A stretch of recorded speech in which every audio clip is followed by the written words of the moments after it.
अभिवादये अहमस्मि लता। अत्र भवतां स्वागतम् एतस्मिन् डीडी न्यूज़ वार्ता प्रसारणे। अथ प्रमुखाः वार्ताः। केन्द्रीय गृहमन्त्री अमित शाहः अद्य द्विदिवसीय यात्रामुद्दिश्य महाराष्ट्रं गच्छति। रायगढ़-दुर्गे आयोज्यमाने कार्यक्रमे छत्रपति शिवाजी महाराजवर्याय श्रद्धाञ्जलिं प्रदद्यात्।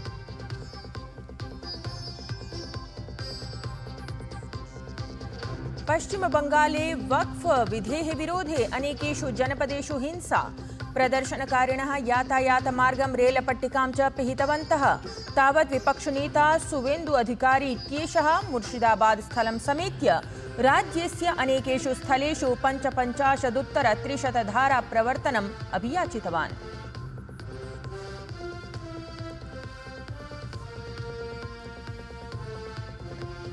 वित्तमन्त्रिपदासीना निर्मला सीतारमणः अद्य वियनानगरे ऑस्ट्रिया प्रशासनस्य वरिष्ठनेतृभिः समं कुर्यात् द्विपक्षीयाः मन्त्रणाः। तावत् भारत ऑस्ट्रिया व्यापार सम्मेलने ऑस्ट्रिया समवायान् भारते निवेशाय कृतवती आग्रहम्।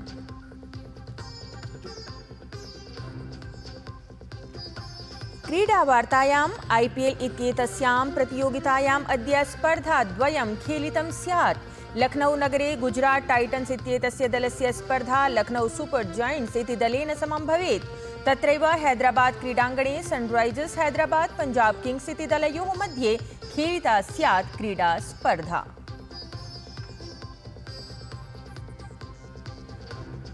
अन्ते तावत् दिल्लीं समेत्य तन्निकटवर्ति क्षेत्रेषु तीव्रवायुवृष्टिकारणेन उष्णतापोपशमनम्। तावत् ऋतुविभागेन ओडिशा झारखण्ड छत्तीसगढ़ बिहार राज्येभ्यः प्रकाशिता वायुवेगपरा नारङ्गवर्णीया सञ्चेतना। इदानीं वार्ताः विस्तरेण। केन्द्रीय गृह सहकारिता मन्त्री अमित शाहः द्विदिनात्मिकीं यात्राम् उद्दिश्य महाराष्ट्रे अस्ति। अत्रान्तरे असौ रायगढ़ जनपदे स्थिते दुर्गे छत्रपति शिवाजी महाराज वर्याय श्रद्धाञ्जलिम् अर्पयेत् अथ विभिन्नेषु कार्यक्रमेषु सहभागितां समाचरेत्। तत्रैव अमित शाहः शिवाजी महाराज वर्यस्य समाधिस्थलस्य जीर्णोद्धार शताब्दी समारोहे अपि समुपस्थितः स्यात्। ततः परं गृहमन्त्री गुजरात साप्ताहिक चित्रलेखायाः 75तमे स्थापना दिवस समारोहे अपि सहभागितां समाचरेत्। एषः कार्यक्रमः मुम्बई स्थिते मुकेश पटेलाख्ये सभागृहे आयोजितः स्यात्। प्रधानमन्त्री नरेन्द्र मोदी मध्यप्रदेशस्य अशोकनगर जनपदे स्थिते गुरुजी महाराजाख्ये मन्दिरे दर्शनं पूजनं च कृतवान्। तत्रैव प्रधानमन्त्री मोदी आध्यात्मिकतायाः बृहत्तमकेन्द्रस्य आनन्दपुर धाम मन्दिर परिसरस्य भ्रमणमपि कृतवान्। प्रधानमन्त्री नरेन्द्र मोदी मध्यप्रदेशस्य श्री आनन्दपुर धामस्थले एकं विशाल जनसमूहं सम्बोधितवान्। अथ कथितवान् यत् भारतं ऋषिमनीषिणां सत्पुरुषाणां च भूमिः अस्ति। यदा यदा हि एतस्मिन् देशे समस्या समुत्पन्ना तदा तदा कश्चन महान् सत्पुरुषः अत्र धरायाम् अवतरितः सन् समाजं नवं मार्गं प्रदर्शितवान्।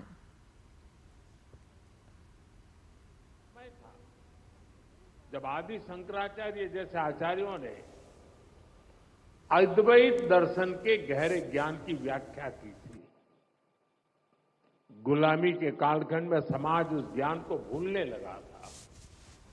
लेकिन उसी कालखंड में ऐसे ऋषि मुनि भी आए जिन्होंने अद्वैत के विचार से राष्ट्र की आत्मा को झकझोरा।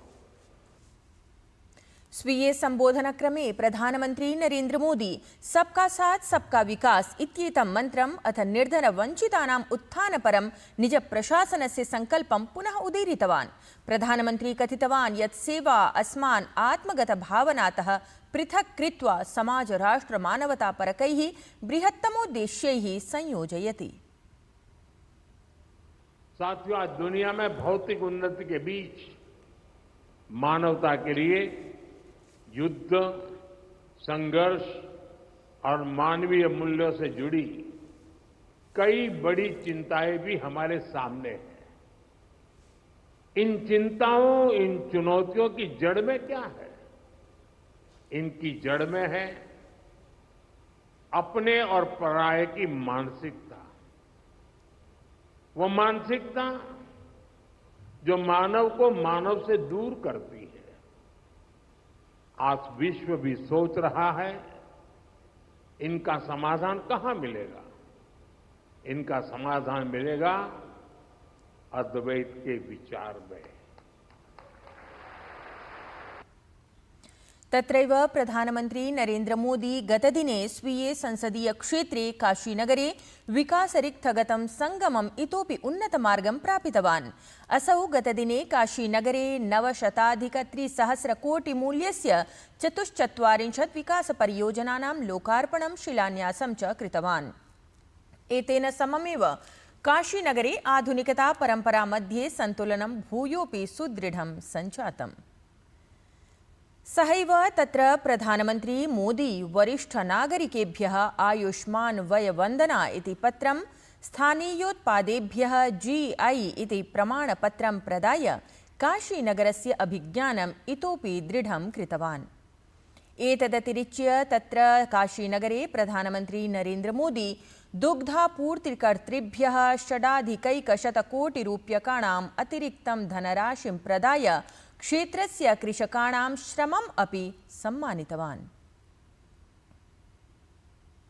अत्र अवसरे कार्यक्रमं सम्बोधयन् प्रधानमन्त्री महात्मा ज्योतिबा फुले इत्येतस्याः जयन्तीं संस्मर्य तदीयविचारान् सबका साथ सबका विकास इत्याख्येन मन्त्रेण संयोजितवान्।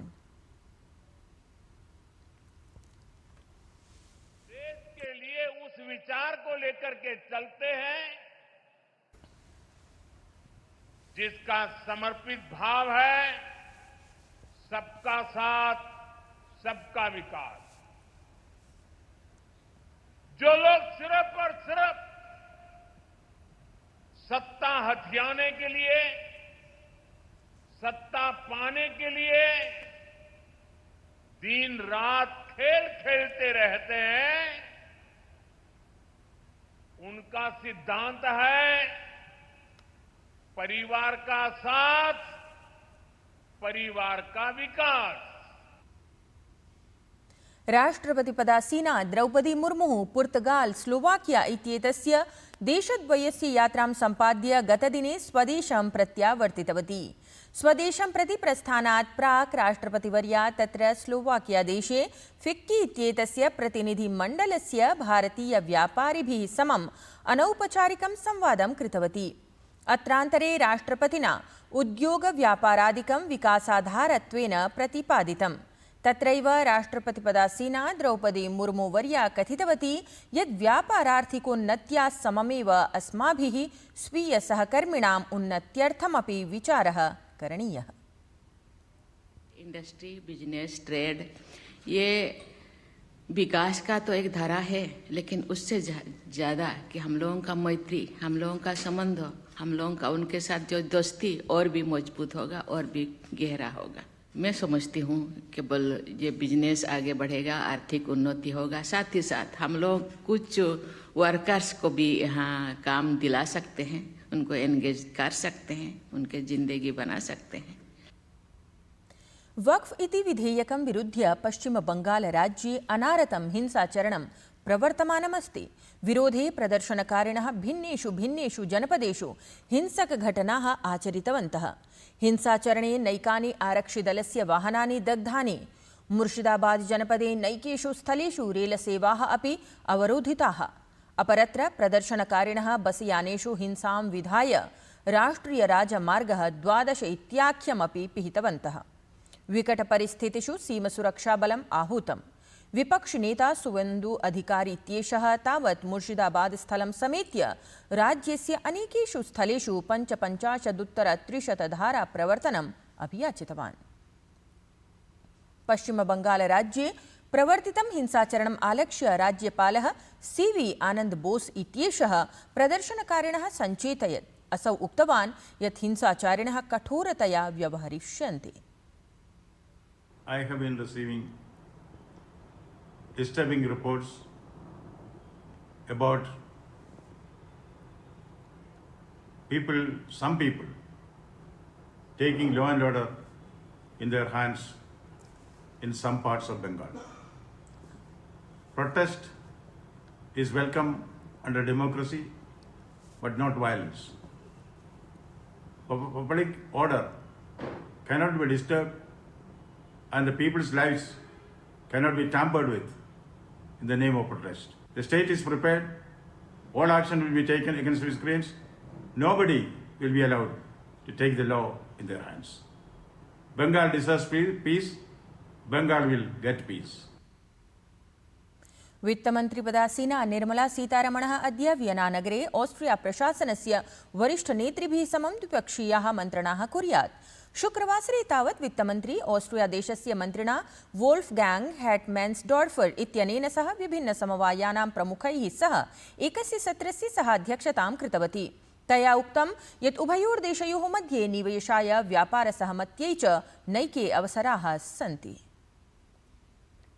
अखिलमपि विश्वं योगशक्तिं नमति। प्रधानमन्त्रिणः नरेन्द्रमोदिनः प्रयासेन प्रतिवर्षं जून मासस्य 21 दिनाङ्के सम्पूर्णे अपि विश्वे अन्ताराष्ट्रिययोगदिवसः आमान्यते। चीनदेशे अपि योगं निध्याय बृहन्मात्रायां जागरूकता समेधते। अस्मिन्नेव प्रसङ्गे शङ्घाई नगरे भारतस्य सह वाणिज्यदूतत्वेन प्रतीकमाथुरः झेजियांग् विश्वविद्यालये डॉक्टर वांग झिचेंग महोदयाय प्रधानमन्त्रिणः नरेन्द्रमोदिनः विशेषपत्रम् एकं समर्पितवान्, यस्मिन् योगं वेदान्तं भारतीयसंस्कृतिं च वर्धयितुं तदीयोत्कृष्टप्रयासाः श्लाघिताः सन्ति। अखिले अपि देशे अद्य हनुमन् जयन्ती पर्व हर्षोल्लासेन आमान्यते। इदं पर्व चैत्रमासस्य पूर्णिमायां भवति। मान्यता अस्ति यत् अस्मिन् दिने श्रीरामचन्द्रस्य परमभक्तः भगवान् हनुमान् जन्म प्राप्तवान्। अद्य भगवतः हनुमतः बालस्वरूपस्य पूजा भवति। अस्मिन् पावने अवसरे प्रातःकालादेव श्रद्धालवः पूजार्चनां विधातुं मन्दिरेषु एकत्रीभवन्ति। क्रीडावार्तायां तावत् IPL इत्येतस्यां प्रतियोगितायाम् अद्य स्पर्धाद्वयं खेलितं स्यात्। लखनऊ नगरे गुजरात टाइटन्स् इत्याख्यं दलं लखनऊ सुपर जायंट्स् इत्येतत् दलं सम्मुखीकुर्यात्। तत्रैव हैदराबाद नगरे सनराइजर्स् हैदराबाद दलं पंजाब किंग्स् दलं चान्तरा संघट्टः भवेत्। इतः प्राक् ह्यः कोलकाता नाइट राइडर्स् दलं चेन्नई सुपर किंग्स् दलं पराजितवत्।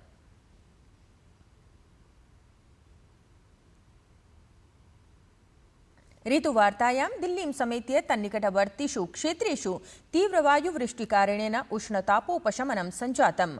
ऋतुविज्ञानविभागेन अरुणाचलप्रदेश, उत्तराखण्ड, राजस्थान, उत्तरप्रदेश, पूर्वी मध्यप्रदेश चेतुराज्येषु ओलावृष्ट्यै सञ्चेतयत्। एतद्धि वार्तासंस्करणम् अधुना सम्पद्यते। अभिनववार्ताभिः सह पुनः उपस्थास्यामः। तावत् मङ्गलं भूयात्।